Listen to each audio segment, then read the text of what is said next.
একটা লেখছি ইসলামের পক্ষে। তাই নাকি? এক লাইন কোন তো দেখি। এই কবি সাহেবের 10,000 টাকা। কবি সাহেব আমাদের। আউযু বিল্লাহি মিনাশ শাইতানির রাজিম, বিসমিল্লাহির রহমানির রহিম। কবিতার নাম রঙের মেলা। স্কুল বন্ধ, পূজার ছুটি, গায়ের ছেলেরা বেঁধে জুটি। পূজা দেখলাম উল্লাপাড়া, তথায় দেখি হিন্দু ভরা। দেখলাম গিয়ে মাটির মানব, মানব তো নয় দেখতে দানব। 10 হাত তার 2 পা, হিন্দুরা তাকে বলে মা। 10 হাতে 10 অস্ত্র ধরে বসে আছে সিংহের পরে। সে বলিতে পারে না কথা, সবাই পায়ে নোয়ায় মাথা। গলায় দিয়া ফুলের মালা, খাওয়ায় তাকে দুধ কলা।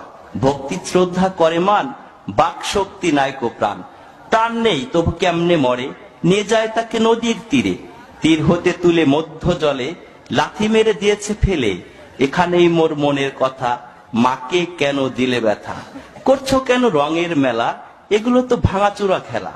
এই খেলাতে নেই কো লাভ, এই খেলাতে শুধুই পাপ। পাল্টিয়ে ফেলো মত, হও শেষ নবীর উম্মত, খোদাকে মানো প্রভু।